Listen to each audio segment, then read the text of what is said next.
Hello every one, എല്ലാവരും സുഖമായിട്ടിരിക്കുന്നു. ഞാനിവിടെ സുഖമായിട്ട് സന്തോഷമായിട്ടിരിക്കുന്നു. എൻ്റെ രാവിലെ 8 മണി മുതൽ വൈകിട്ട് 9 മണി വരെയുള്ളൊരു സമയം ഈ വീഡിയോയിൽ കൂടി കണ്ടാലോ? ഒരു ഡേ ഇൻ മൈ ലൈഫ് എന്നൊക്കെ വേണമെങ്കിൽ പറയാം. അപ്പോൾ എല്ലാവർക്കും എൻ്റെ പുതിയൊരു വീഡിയോയിലേക്ക് സ്വാഗതം.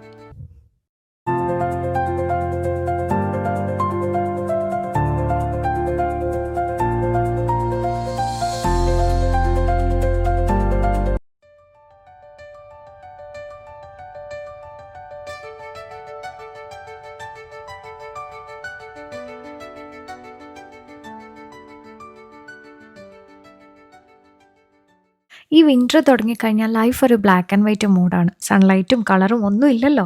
എന്നാൽ പറ്റുന്നത്ര ആക്റ്റീവ് ആയില്ലെങ്കിൽ വിൻ്റർ ഡിപ്രഷൻ എന്നൊരു സംഗതി വരാൻ ചാൻസ് ഉണ്ട്.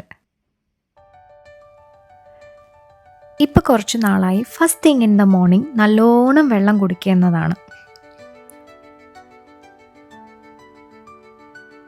ഈ ഒരു ബോട്ടിൽ തീരുന്നതിനനുസരിച്ച് ഞാൻ റീഫിൽ ചെയ്തുകൊണ്ടേയിരിക്കും. അപ്പോൾ തൽക്കാലം കുറച്ച് വെള്ളമൊക്കെ കുടിച്ച് നമുക്ക് ഇന്നത്തെ പണി തുടങ്ങാം. ഞാൻ മെയിൽസൊക്കെ ഒന്ന് ചെക്ക് ചെയ്യുമായിരുന്നു. കൂട്ടത്തിൽ വലരിബിയുടെ കുറച്ച് കാര്യവും ആഡ് ഓൺ ചെയ്യാനുണ്ടായിരുന്നു. ഇന്നത്തെ ബ്രേക്ക്ഫാസ്റ്റിന് ഇഡലിയും തക്കാളി ചമ്മന്തിയുമാണേ.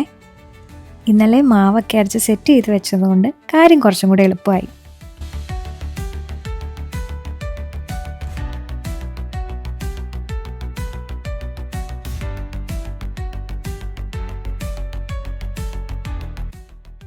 ഇഡ്ഡലി ആണെങ്കിലും ദോശയാണെങ്കിലും ഈ ഒരു ചട്നിയാണ് ഇപ്പം ഞങ്ങളുടെ രണ്ടിൻ്റെയും മോസ്റ്റ് ഫേവറേറ്റ് ഐറ്റം.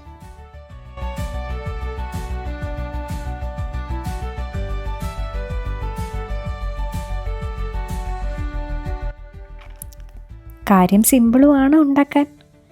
എല്ലാം കൂടി ഇട്ടൊന്ന് വഴറ്റി കുറച്ച് ഉപ്പും കുറച്ച് മുളക് പൊടിയും ഇട്ട് മിക്സിയിലോട്ടിട്ട് ഒറ്റയടി.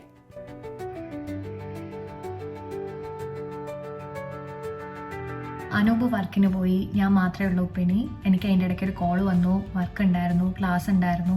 അപ്പോൾ അതെല്ലാം കഴിഞ്ഞിട്ട് ഇപ്പോൾ ഫ്രീ ആയി. ഇനിയും രാവിലത്തെ സെക്ഷൻ ഇവിടുത്തെ പാത്രങ്ങളൊക്കെ ഒന്ന് കഴുകിയതിന് ശേഷം ഉച്ചക്കത്തെ ഫുഡ് പ്രിപ്പയർ ചെയ്യണം. അപ്പോൾ വായോ. സമയം ഒരു 3:30-4 മണി ആയതേ ഉള്ളേ. ഇരുട്ടായത് കണ്ടോ?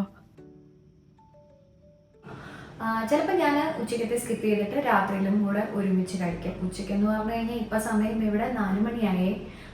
അതുകൊണ്ടാണ് ഞാൻ പറഞ്ഞത്. ചിലപ്പോൾ 6 മണി 6:30 ആകുമ്പോഴത്തേക്ക് ഞാൻ കഴിച്ചിട്ട് ഒന്ന് ഫ്രഷ് ആയിട്ട് ചെയ്യാനുള്ള വർക്കുകളൊക്കെ ഒന്നും കൂടെ ഒന്ന് ഒതുക്കിയിട്ട് കിടന്നുറങ്ങുമെന്നാണ് പറയാൻ വന്നത്. പക്ഷേ വോയിസ് കട്ടായിപ്പോയി. ചുരുക്കം പറഞ്ഞാൽ ഇനിയിപ്പോൾ എനിക്ക് രാത്രിയിലേ കഴിക്കാൻ പറ്റുള്ളൂ. സമയം പോകുന്നതേ ഇപ്പം അറിയുന്നില്ല. ഇന്നിപ്പോൾ വെണ്ടയ്ക്ക മെഴുക്കോട്ടിയും ചീരത്തോരനും മോര് കറിയും ചമ്മന്തിയുമാണേ. ഫുഡൊക്കെ റെഡി ആയ സ്ഥിതിക്ക് ഇനി റൂമൊക്കെ ഒന്ന് ക്ലീൻ ചെയ്തിട്ട് വരാം. ക്ലീനിങ്ങും കൂടെ കഴിഞ്ഞ് കഴിഞ്ഞപ്പോഴത്തേക്ക് എനിക്ക് നല്ല വിശപ്പടിച്ചു. കുളിക്കാൻ കാത്തു നിൽക്കാതെ ഞാൻ നേരെ കൈയോടെ ഫുഡ് കഴിച്ചു. ടി വിയിൽ നമ്മുടെ ബിഗ് ബോസ് ഫിനാലെയൊക്കെ കണ്ടുകൊണ്ടിരുന്ന് കഴിക്കുകയാണേ. അതാ ഇടയ്ക്കിടയ്ക്ക് സ്ക്രീനിലോട്ട് ഞാൻ നോക്കുന്നത്. എനിക്ക് ഏറ്റവും ഹാപ്പിനെസ് തരുന്നൊരു കാര്യമാണ് ഈ ക്ലീനിങ് എന്ന് പറയുന്നത്. അപ്പോൾ കിച്ചണിലെ പരിപാടിയെല്ലാം കഴിഞ്ഞ് സിങ്കും കാര്യങ്ങളും എല്ലാം ക്ലീൻ ചെയ്ത് തുടച്ചിട്ടാണ് ഞാൻ സാധാരണ എല്ലാ ദിവസവും കിടക്കാറ്.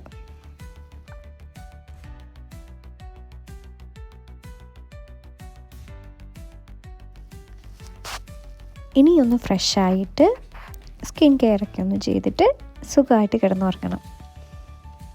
ഈ പറയുന്ന പോലെ വലിയ സ്കിൻ കെയർ റുട്ടീൻസ് ഒന്നും ഞാൻ ഫോളോ അപ്പ് ചെയ്യുന്നില്ല. ജസ്റ്റ് നോർമലായിട്ടുള്ള ഒരു മോയ്സ്ചറൈസിങ്ങും ചെറിയൊരു ലിപ് ബാമും മാത്രം. അപ്പോൾ ഈ വീഡിയോ നിങ്ങൾക്ക് എല്ലാവർക്കും ഇഷ്ടമായി എന്ന് വിശ്വസിക്കുന്നു. ഇതുപോലെയുള്ള കുഞ്ഞു കുഞ്ഞു വിശേഷങ്ങളും കൊച്ചു കൊച്ചു സന്തോഷങ്ങളുമായി പുതിയൊരു വീഡിയോയുമായി തിരിച്ചെത്തുന്നത് വരെ നിങ്ങളുടെ സ്വന്തം സായി.